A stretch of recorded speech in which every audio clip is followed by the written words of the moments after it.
Big boss Malayalam season 6 അപ്രതീക്ഷിതമായി പുറത്തായ ഒരു വ്യക്തിയാണ് സീരിയൽ നടിയായ അപ്സര. അപ്സര പുറത്തായത് ആർക്കും തന്നെ വിശ്വസിക്കാൻ സാധിച്ചില്ല.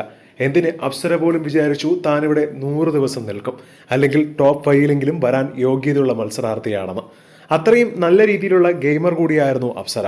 പക്ഷേ പുറത്തിറങ്ങിയ അപ്സരയാവട്ടെ ജിൻഡോയെക്കുറിച്ച് വളരെ മോശം പരാമർശങ്ങളാണ് ഇപ്പോൾ സോഷ്യൽ മീഡിയകളിലും അഭിമുഖങ്ങളിലുമൊക്കെ ഉന്നയിക്കുന്നത്. ജിൻഡോ എന്ന വ്യക്തിയെ ഇഷ്ടപ്പെടാൻ നിങ്ങൾക്ക് എന്തെങ്കിലും ഒരു കാരണമുണ്ടോ? അയാൾ വെറും വൃത്തികെട്ട ഒരു മനുഷ്യനാണ് എന്ന രീതിയിലാണ് അപ്സര അവിടെ സംസാരിക്കുന്നത്. എന്നാൽ സോഷ്യൽ മീഡിയയിൽ അപ്സരയ്ക്കെതിരെ രൂക്ഷ വിമർശനങ്ങളാണ് പലരും ഉന്നയിക്കുന്നത്.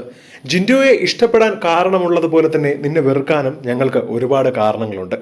ജിൻഡോ ഇപ്പോഴും നല്ലൊരു വ്യക്തി ആയതുകൊണ്ടാണ് ബിഗ് ബോസിൽ ഇപ്പോഴും നിലനിന്ന് പോകുന്നത്. ഈ പറയുന്ന അപ്സരയെ ഇഷ്ടപ്പെടാൻ എന്താണ് അപ്സര ബിഗ് ബോസിനകത്ത് കാണിച്ചത്? ഒരു ആർട്ടിസ്റ്റ് ഇത്രയും വലിയ സീരിയലുകളിൽ അഭിനയിച്ചതിനു ശേഷവും ഇപ്രകാരം വന്നിരുന്ന് അഭിമുഖങ്ങളിൽ ചളി വാരി തേക്കരുത് എന്നാണ് പലരുടെയും അഭിപ്രായവും.